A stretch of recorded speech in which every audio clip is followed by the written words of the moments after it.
Hey everyone, it's Sean here, your guide to Warcraft, and Warlords of Draenor Timewalking has finally arrived on the calendar. It was an event that was added in patch 8.1.5. Finally arrived, so let's just jump into it and see what dungeons are included, the loot that you can get, all that good stuff. So we're going to run through the dungeons first. So as you can see, Skyreach is included, the Shadow Moon Burial Grounds, Orkindoon, Bloodmaw Slag Mines, Everbloom, and the Iron Docks. In my opinion, all pretty good dungeons. I never had a problem with the Warlords of Draenor dungeons. There was just not really a reason to run them beyond the challenge mode. So now it's nice to actually go back to these dungeons because they're not that old at this point, but they are quite nice to go back and run them with a bit more of a purpose in getting your time walking badges and your weekly event done.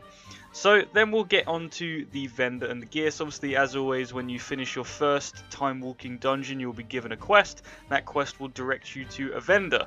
So for the Horde and the Alliance, you'll both be going to Ashran. Not everyone's favourite zone, but that is where the hubs are located in this expansion. So for the Alliance, obviously you want to head to Stormshield, and your vendor will be here just outside this tavern. Now, like I said, when you get the quest, it will directly show you where to hand this in to the vendor, so this isn't something that will be a struggle, and Horde, you're up there in Warspear. So the vendor itself will sell you a variety of items that is pretty normal to time walking, starting with mounts. Now, most vendors sell one mount. This time we're getting two mounts for 5,000 each. That's 10,000 badges you're going to need to save up just to get these mounts. Then we get a couple of toys, then the reputation tokens. I think they give about 300 rep each, and I know the reputations in Warlords of Draenor were pretty bad. They're just mob grinds, so any way around that is welcome.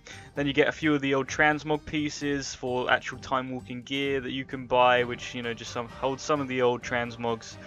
And then you just have the heirloom casings to upgrade your heirlooms. So that's pretty much all the vendor sells, but obviously the two mounts is really kind of like my main focus. So to start with, we'll look at the Beast Lord's Iron Tusk. Just a standard Elic with like some singed tusks, like very burnt orange. Looks pretty good, but it is kind of just a standard Elic, and we got enough reskins in Warlords of Draenor. So let's move on to another reskin, which is the Beast Lord's Warwolf. Now, this one may look familiar to you. This is a mount that was supposed to be going into Warlords of Draenor at the time, but like most of its content, it actually got cut from the game and never made it into the expansion. So to actually be re-adding this as a time walking mount, I think is really quite special, because we actually now have a chance to get this mount again outside of the expansion. I think it made it in as a model that hunters could tame, and it made it into the Beast Lord fight in Blackrock Foundry, which is where the name comes from for these mounts, the Beast Lord's Iron Tusk, the Beast Lord's Warwolf. So it's a reference to that. But again, you know, it is a mount that was supposed to be going in originally, so it is nice to have it finally. That's all for this video. Hope you enjoy WoD Timewalking. All my links are down below. Be sure to subscribe for some more guides and videos. I'll see you next time.